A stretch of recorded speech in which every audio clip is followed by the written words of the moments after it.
I haven't asked you about your visual art. I'm keeping in mind, Kiss in many ways is visual art, Hmm? but you've always had a talent for drawing. Mm-hmm. Talk to me about your painting. Painting is something that came late in my life. I started painting about 18 years ago, maybe, or 17 years ago.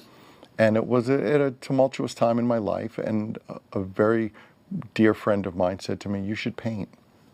And I was like taken aback. I said, "I should paint?" And they said, "Yeah." Something about it resonated with me, like a lot of other things in my life. And I went out and bought canvases and paints and brushes and had no idea what I was going to do. And initially, I saw it as purging, almost stream of consciousness, using color, just letting stuff out. And it was almost a diary that I could look at. Ah, this is what I'm feeling today. And upon completing a work, I had that sigh of relief. Yeah, that's out. And over time, it turned into something very different. I never painted. Once again, it goes back to, I never did it with the idea of anyone seeing my work. I painted for myself. And the first piece that I hung in the house is still hanging over there. And it's still not signed, because I felt if somebody saw it and saw my signature on it, they might like it more or like it less. But people would come over and say, "Who did that?" And I go, "Me." And that led to putting a few more pieces up that I liked. And at some point, a gallery owner said, "Why don't we do a show?" And that, I was quizzical and ambivalent, and I did it. And lo and behold, people acquired pieces. Well, and the gallery owner says it's one thing for someone with your name to draw a crowd. It's another thing to have them buy the paintings, and they've been buying the paintings. It's, at last count, we were over $10 million in sales. So I have to adjust my thinking, because if credibility is built on being a starving artist, I'll never have credibility. That being said, it's so gratifying for me. Painting is just another aspect of my life that at this point I can't imagine not having. I try to paint 5 days a week.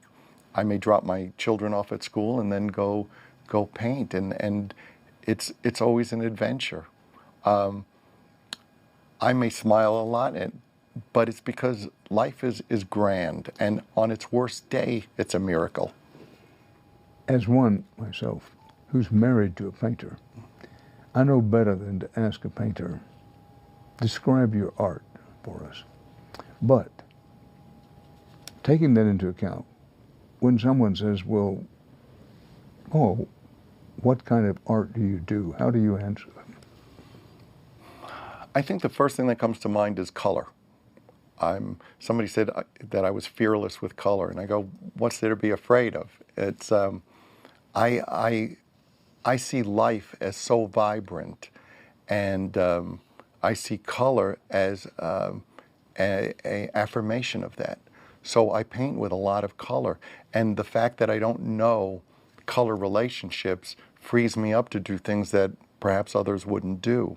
I get to paint icons, like a Marilyn or a Jimi Hendrix, fish tanks on plexiglass that are 2 inches thick, painted on both sides to give it dimension, flower arrangements doing the same thing. It never ends. Every day there are new possibilities. Every day, it's always interesting. Someone said to me, "How's your day going?" I go, "I woke up." As long as I'm looking down at the grass instead of up at it, good day. Well, I want to make this day good, but I want you to show me some of your art. Sure.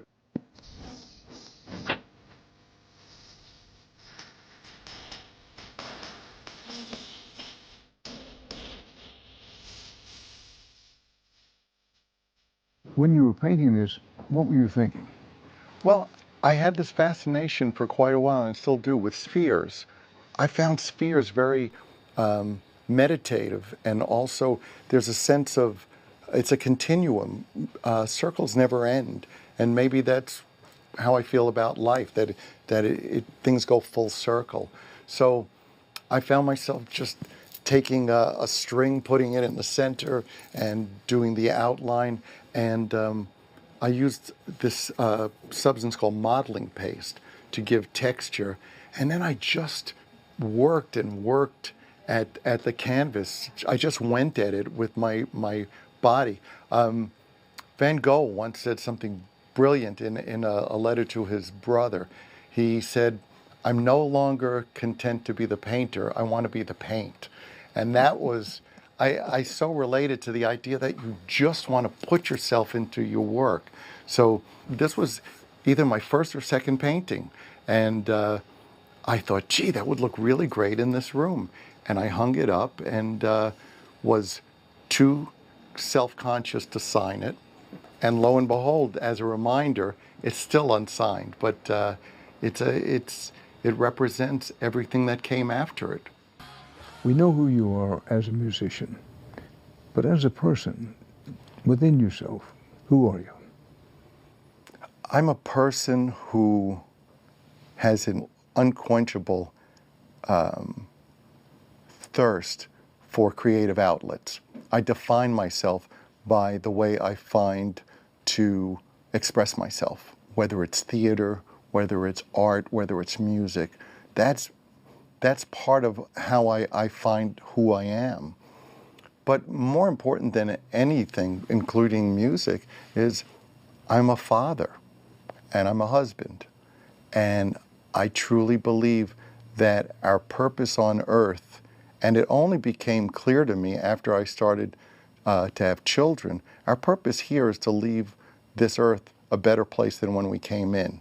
And the way we do that is by raising children who make the world better also. And you do that by leading by example. So I am caught up in making sure that my children can look up to me, not because I'm famous, but because I do what I think is right.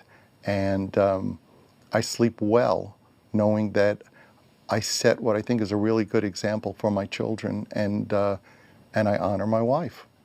That's where it all starts. When I was younger, I didn't realize that that's the core of a great life. When you're young, you are the epicenter. You're the center of the universe. But as you grow, hopefully, particularly when you have children, if you're doing it the way I think is right, you move over and go, you're the center. Let me go with you.